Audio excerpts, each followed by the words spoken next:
Yeah, I mean, look, there's definitely, I don't want to pick apart Closer, but there was a period in time where I was feeling comfortable because I felt like I was a little bit under a spell when it came to the way that we were treating women, especially on these covers. You know, it's quite hard to look back on that because I actually feel a responsibility about the way that we treated these celebrities that were pretty much going through eating disorders, you know? You're talking about Bones Are Back. Yeah.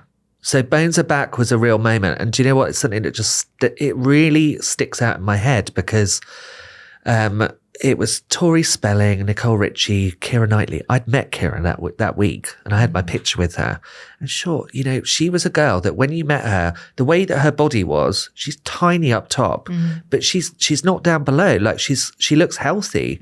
But the way the pictures are, the way that it all came out, shoulder blades aplenty, and I was hungover to God knows what, and I'd been at Bougie or something, and I rolled into the conference meeting, God knows if I got any sleep or not, had my shades on, and I just took them off, and there were all these pictures of these girls, and I went, ugh, Bones Are Back, and put my shades back on. Thought nothing of it. Jane Johnson, the editor, used that as the cover line. But the really hard thing was that it was one of the biggest selling covers they've ever done. It said Bones Are Back, and there were 3 women that were dealing with fame, dealing with the industry. Clearly something was amok because they weren't, you know, they were so thin when you saw them in real life. You know, there was a hell of a lot of eating disorders around. But that was because I was in a stupid hungover mood and I made a quip. But I think it's really interesting what you say now in that, yes, you made a quip and it was once the toothpaste was out of the tube, there was nothing you could do. Yeah. So that was your part in it. But the public. But it's the public. It's the reaction. It's the fact that it sells. But I feel like there's a conversation here just about what responsibility the public should be taking, because whereas back then they were selling 750,000 copies, that, you know, that doesn't happen now. Closer as a magazine hasn't really changed that much. If you read it, it's still doing the same old tricks. You know, the naked celebrity with the jewels on and talking about their plastic surgery. It's really not changed. It's not come far at all. I haven't read a celebrity magazine in 10 years. years. I know. Well, I mean, a bit of Hello now and again, but that's just because, you know, it's nice and cuddly. But now the power of the public is even more so because they're the ones that are with social media and they're following their stars and they're doing what they're doing. They've got the cancel culture. It's still the power is in the person. So, you know, it's fine. We can all read about Meghan and Harry or whoever these people are that are constantly saying it's the media's fault. But where I stand right now and what I say to a lot of my clients is stop giving a about what is going on with the papers and the magazines. It's chip paper and they're all dying on their arse.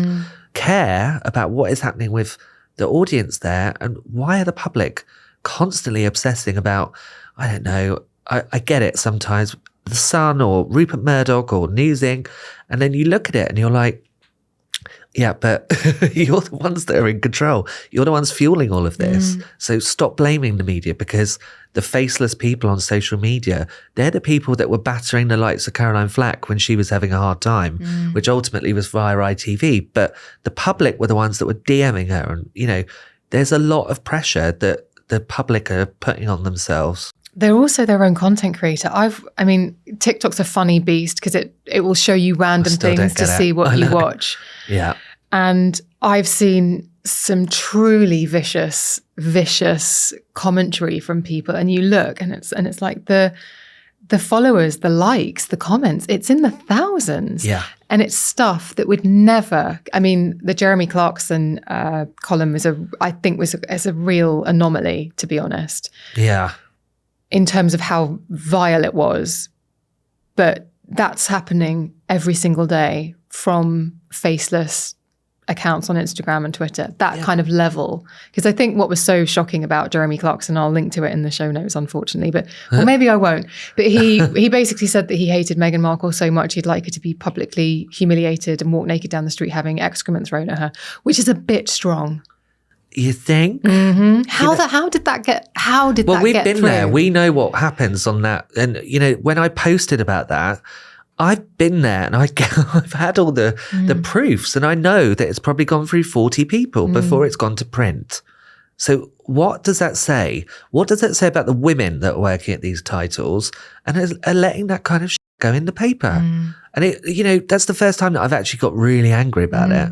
And don't forget, I know all these posh people that live in Oxfordshire, and I go to all these parties and I see Jeremy at parties, and I'm like, if I know that he's going to be there, I don't want to be in the same room, but it's awkward because I don't feel people are, I don't know.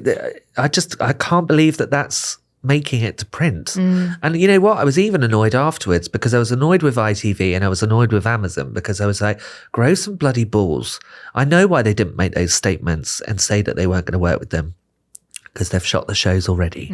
They've made all of that expense. So if they publicly denounce their own programs, then they've lost a lot of money and nobody can really afford to do that. But grow some balls.